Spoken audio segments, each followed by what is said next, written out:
So to finalize this course, here are some tips to identify the parts of speech.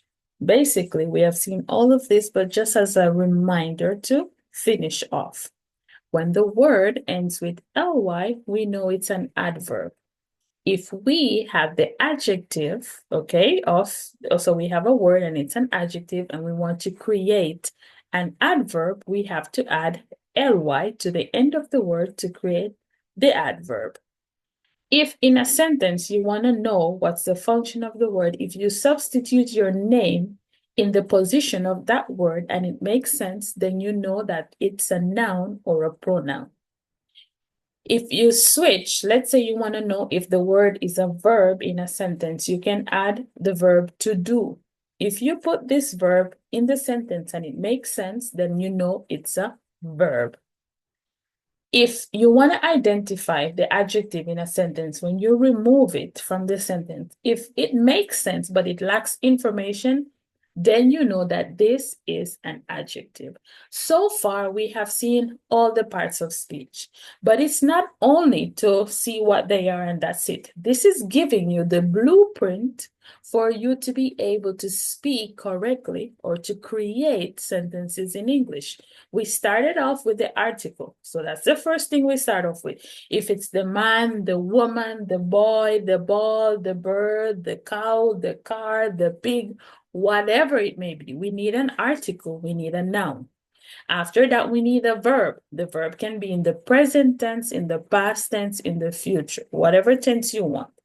Then we have pronouns. If we don't want to keep repeating the car, the woman, the boy, the bicycle, we can substitute it for a pronoun. It, they, he, she, whatever you want. After that, we have the adjectives. The adjectives are used to describe the noun. So let's say the car. I want to say red, so I'm going to say the red car. So I put it before the noun. The red car is fast. Fast is the adjective, okay? So we know that we want an adjective to describe the noun, which is the car. So the red car is fast, okay? But I can also say the red car is driving quickly. The red car is driving quickly. So quickly is my adverb. So that's how you keep stacking onto the words until you create more complex sentences in English. And that's the blueprint. Let's do a short drill to see if you guys understood everything. She puts the book, the table. If we read the sentence, it probably doesn't make sense because we are missing a preposition. She puts the book, the table, what? No, she puts the book on the table. That would make more sense. So we're missing on in this case. She puts the book. Oh, we probably need an adjective to identify something about the book. So let's say she puts the red book on the table. She, the book, the table. She, we know it's a subject, but there's no action. So we need a verb. She puts the book on the table. For example, let's say the adverb. She puts the red book on the table quiet. In this case, it's incorrect because we need to use an adverb. She puts the red book on the table quietly. Okay? For the noun, she puts on the table.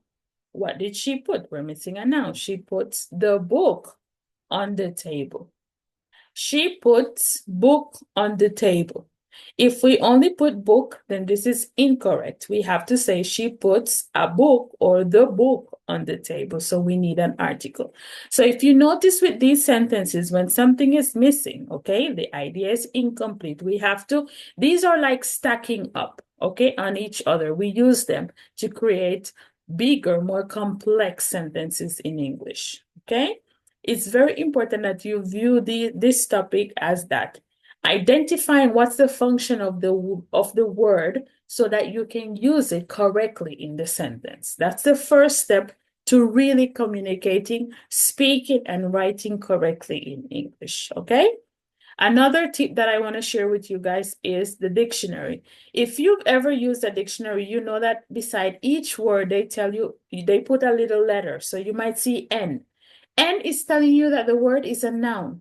So if they tell you that it's a noun, you use it as a noun in the sentence. If they tell you like V, it's a verb. You use it as a verb. If you see ADV, you know it's an adverb. You use it as an adverb in the sentence. If you see ADJ, you know it's an adjective.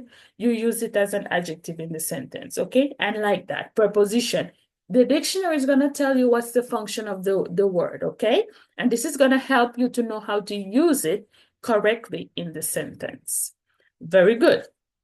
Here, I'm going to give you the recommendation of this dictionary, so you can go on your Play Store and you can find the free dictionary by Farlex. I truly recommend this dictionary. It's one of the best dictionaries I've used throughout the years with my ESL students, okay? So you have to get it. The free dictionary by Farlex. Awesome. Some words can play different function, okay? So this is also important that you learn, okay? Her works were exhibited at the gallery. She works at the gallery. Here we have works and we also have works. One is a verb, one is a noun, okay? That can also happen. The children are doing well. The children fell into the well. The children are doing well. Well here is an adjective. It's describing the children. The children fell into the well. The well is a noun, okay? It's a deep hole in the ground that is filled with water. That's a well, okay? So it's very important that you identify what is what as well. Awesome. I wanted to talk about like the pronoun trend that was going on where people were calling themselves they and they didn't want to be referred to as he or she. And for me, this is very controversial because some languages depend heavily, okay, on whether the word is masculine or feminine. I've learned Spanish and French. And in order to be able to speak these languages, you have to know if the word is masculine or feminine. There's no neutral, there's no in between. So for me, it was very difficult to accept this trend where people were referring to themselves as they or no. It's very confusing for me from a language perspective. And also, there are two types, okay? There are two parts, sorry, to languages. In every language, there are parts of speech that are considered to be open and others that are considered to be closed. The open class is when words are regularly added, okay, because the language is changing over time. So you can have new verbs, you can have new adjectives, you can have new nouns. The closed part of the language, they are not modified over time. So pronouns, you cannot change the pronouns and change them however you want. Conjunctions, articles, and prepositions are the same. You cannot change that part of the language. So that's why it's difficult for me to accept the pronoun trend, okay? No, you're she or he. You're masculine or feminine, and that's it. Perfect. Languages. The parts of speech structures are usually common across different languages. So once you learn, okay, the parts of speech in one language, it's easier for you to identify them in other languages, which is also going to help you improve your speaking. Awesome. I hope this course was helpful. I truly hope that you've benefited from it and that this will help you to improve your language learning journey or to improve your speaking and writing in English. Perfect. I'll see you on the next part of the course in a moment.